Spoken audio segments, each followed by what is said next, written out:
जिस चीज से मोहब्बत होती है उस चीज में मेहनत का पता नहीं चलता। नौकरी करने वाले 8 घंटे से पहले ही 7वें घंटे में ही घड़ी देखने लगते हैं। बहुत चला हूं तेरे ऊपर, देख तेरी औकात लगा। क्या लेके आए थे, क्या लेके जाओगे? तेरे पास साइकिल की औकात नहीं और मैं आपसे कहता हूं कि जहां दुनिया की कोई चीज काम नहीं आती वहां आपको पता है आप कितना भी पैसा कमा ले, सिर्फ पैसों से सम्मान नहीं मिलता। बहुत अमीर लोग सम्मान तब मिलता है जब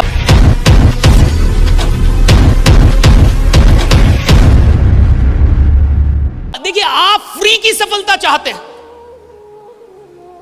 दिक्कत यह है कि इस टेक्नोलॉजी की दुनिया में इंसान आराम से सफल होना चाहता है। और एक बात हमेशा याद रखिएगा, अगर आप कोई भी चीज आराम से प्राप्त करना चाहते हैं यानी आप प्राप्त करना ही नहीं चाहते हैं, राइट? अगर कोई भी चीज आप आराम से हासिल करना चाहते हैं यानी आप हासिल करना ही नहीं चाहते। जिस चीज से मोहब्बत होती है उस चीज में मेहनत का पता नहीं चलता। जिस चीज में सच में मोहब्बत है आप जितनी मेहनत करेंगे उतना खुश हो जाएंगे। अगर आपकी मेहनत से आप थकते हैं आप मजदूर हैं। अगर आप इधर यात्रा करके आए ना और थक गए ना, मजदूर हैं अभी आप। You have a labour mindset. You worked for 8 hours and you got tired. You have a labor mindset. नौकरी करने वाले 8 घंटे से पहले ही 7वें घंटे में ही घड़ी देखने लगते हैं। They get tired. धंधा करने वाला रात 2 बजे धंधा करता है, वो पूरी ऊर्जा के साथ वो काम कर रहा है। रात 3 बजे वो अपने कंपनी में काम कर रहा है। अगर मोहब्बत होगी तो मेहनत थकाएगी नहीं, और अगर मोहब्बत नहीं है तो मेहनत तुम्हें कभी बड़ा बनाएगी भी नहीं, राइट? ये हमेशा याद रख। मोहब्बत चाहिए। कहां से मोहब्बत कितनी? मुझे बोलना था साहब, मुझे एक बात समझ में आ गई थी। सर ने कहा था कि जिंदगी में जो कुछ भी पाना चाहते हो पहले देखो कि तुम्हें मिल गया है। और यही मोइनुल हक स्टेडियम पटना के अंदर मई और जून का टाइम, जुलाई का टाइम, कुत्ता भी नहीं होता था और मैं जाकर वहां बोलता था, ladies and gentleman, hi this is Ashish Kumar Tiwari, it's my pleasure that today. उधर से कोई उसको लगता पगला गया क्या? ना लेडीज ना gentleman. 2010 I was in Nasik, Maharashtra on the stage of facing 30 and 40,000 people, right? 2010 में 40-50 हजार लोग और मैं बोल रहा था, ladies and gentleman, hi this is Ashish Kumar Tiwari. और विश्वास मानिए, सफलता आनंद नहीं देती। सफलता आनंद नहीं देती। सफलता के लिए जो संघर्ष किया गया है वही संघर्ष आनंद में परिवर्तित होता है। आपको संघर्ष याद आता है? आप जब संघर्ष करके, जब इंसान 10 साल रोड पे चल के और 11वीं साल में अपनी कार लेगा ना साहब, तो जब वो कार निकालने जाएगा तो उसकी आंखों में आंसू होंगे। और जब वो कार रात में चलाएगा ना तो कभी कार वहां रोक देगा और रोड पे पैदल चलेगा थोड़ा, और पैदल जब चलेगा तो वो रोड को याद दिलाएगा, बहुत चला हूं तेरे ऊपर, देख तेरी औकात लगा दी, ये देख कार खड़ी है मेरी, राइट? उसका मजा अलग है।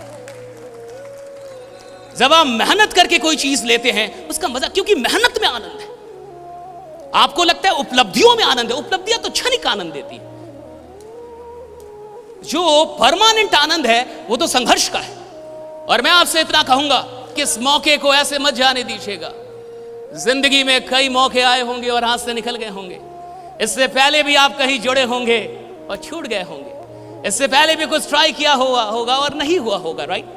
मैं चाहूंगा कि इस मौके को ऐसे हाथ से मत जाने दीजिएगा। जो बहुत अच्छा काम कर रहे हैं, क्योंकि वो काम करने की नशे में है। और सफलता एक नशा है, दीवानगी है, अमीरी एक दीवानगी है। अगर आप अमीर बनने के लिए अपने अंदर दीवानगी नहीं पैदा कर पाए हैं, जुनून नहीं पैदा कर पाए हैं, तो पैसा कभी नहीं आएगा आपके पास। शांति आएगा, शांति आएगी।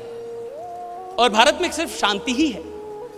क्या लेके आए थे, क्या लेके जाओगे? आत्मा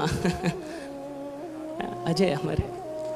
और मुझे लगता है ये तब बोलना चाहिए था जब अकाउंट में 5 करोड़ रुपया हो कि मैं पैदल इसलिए चल रहा हूं ताकि पर्यावरण में धुआं ना फैलाऊं।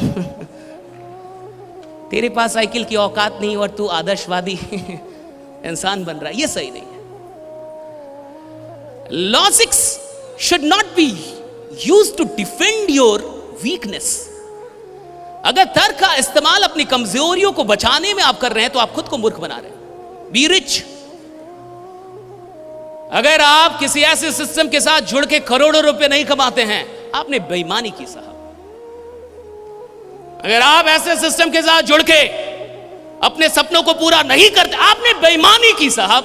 You were dishonest. मेरे पिता ने मुझे एक बात सिखाई, हमें विरासत से 2 चीजें मिली, मैं आपको बताता हूं। पहला, पापा ने बोला मेहनत करना बेटा, जो भी काम करना मेहनत करना, क्योंकि इंसान की इज्जत नहीं होती, उसके काम की इज्जत होती है, तो मेहनत बहुत करना। Right, he told me this.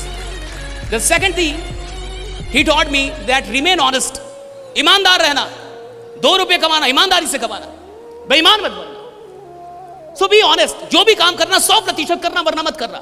और मेरी मां ने मुझे सिखाया रिमेंबर गॉड, ईश्वर को याद करते रहना।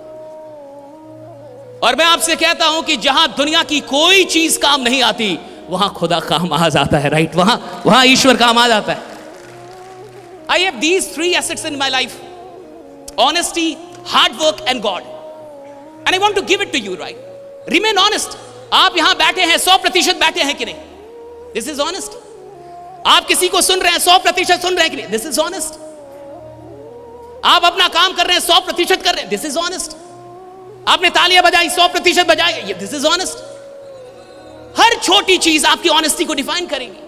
ऐसा कभी नहीं होगा कि कोई इंसान जिसका कमरा बहुत खराब है उसकी जिंदगी बहुत सुंदर हो, ऐसा नहीं होगा। जिसकी जिंदगी अच्छी होगी उसका कमरा भी बढ़िया मिलेगा आपको। राइट, छोटी छोटी चीजों से पता चल जाएगा कि इंसान कैसा है, उसकी जिंदगी कैसी होगी, उसके विचार कैसे होंगे। मैं चाहता हूं कि आज जब आप यहां से जाएं तो एक आग लेके जाएं, वो बातें लेके ना जाएं जो आपको दुखी आत्मा बनाती है। मैंने आज खाना नहीं खाया because I was late, not late for the session. I arrived here around 11, but I started doing chanting. So because I did not do chanting, I did not eat.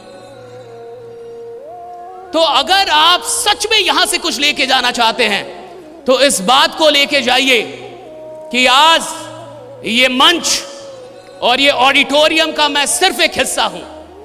आज इस ऑडिटोरियम में मैं कौन हूं शायद लोग नहीं जानते। आज इस ऑडिटोरियम में मुझे हर इंसान नहीं पहचानता, लेकिन अगर मैं सच में लीडर हूं तो आने वाले इस 8 महीनों में, जब तक कि ये साल समाप्त नहीं होता, यानी उससे पहले, मैं कुछ ऐसा करूंगा कि ऐसे ऑडिटोरियम का हिस्सा नहीं रहूंगा, कारण रहूंगा, पहचान रहूंगा, उसकी पहचान बनूंगा। राइट, मैं यहां रहूंगा। आप में से कितने लोग सच में मंच पे आना चाहते हैं और मंच की जिंदगी जीना चाहते हैं? आपको पता है आप कितना भी पैसा कमा लें, सिर्फ पैसों से सम्मान नहीं मिलता। बहुत अमीर लोग, सम्मान तब मिलता है जब आप लोगों के लिए काम करें।